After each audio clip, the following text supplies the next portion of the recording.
Hey guys, what's happening? Joey B here.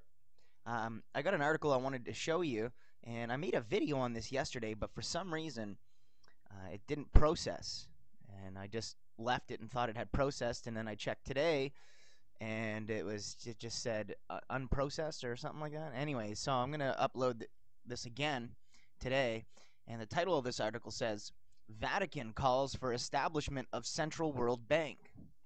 And we've been talking about in previous videos about the Vatican and Rome and the Roman Empire and how they basically still rule the world today and have this whole time. Um, Anyhow, let's just take a look at what the article actually says. And it says here, the Vatican called on Monday for the establishment of a global public authority and a central world bank to rule over financial institutions that have become outdated and often ineffective in dealing fairly with crisis. The document from the Vatican's Justice and Peace Department should please the Occupy Wall Street demonstrators and similar movements around the world who have protested against the economic downturn. Yeah, this is what it's all been. That's why I didn't report much on the Occupy Wall Street, because it's probably orchestrated by the elites themselves. This is all part of their agenda, right? Just like in Egypt, in these other places, they rebelled, and everyone said, "Oh, look, they're so safe. Oh, they're not safe. They're not free anymore." Look what happened in Egypt. They rebelled. Dude stepped down, and then the military came in and took over control. And when that happens, they suspend I don't know what it's called over there, but they suspend basically the Constitution or the Charter of Rights and Freedoms or whatever it would be called over there. And the people basically have no rights at that point, and they're ruled by the military. So if you want to bring a police state upon yourself, yeah, go out and do it violently. Because really, how we're going to change this, nobody wants to do it. And all that would have to happen is everybody in the world just decides not to pay attention to the system anymore, and all these and paying income tax and all this stuff. People would just stop paying attention to it, but that will never happen because they've got everybody living in such fear that everyone will fear that they'll go to jail or worse maybe, if they don't follow like a good little slave and be a part of this system. Uh, Anyhow, I'm not gonna keep ranting about that. That's the last thing you guys probably want to hear, but I'll continue on here. And it says here, towards reforming the international financial and monetary systems in the context of a global public authority, was at times very specific, calling, for example, for taxation measures on financial transactions. The economic and financial crisis which the world is going through calls everyone, individuals and peoples, to examine in depth the principles and the cultural and moral values at the basis of social coexistence, it said. It condemned what it called the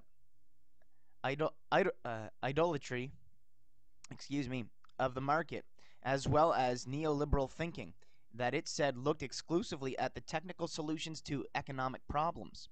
In fact, the crisis has revealed behaviors like selfishness, collective greed, and hoarding of goods on a great scale, it said, adding that world economies needed an uh, ethic of solidarity among rich and poor nations.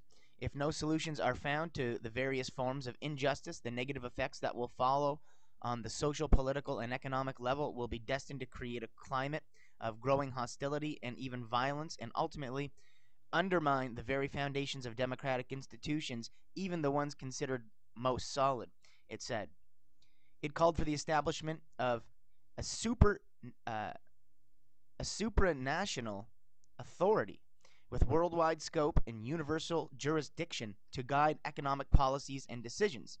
And this is how they're going to get the one world currency and one world government and one world military and just the whole global government and then obviously global enslavement.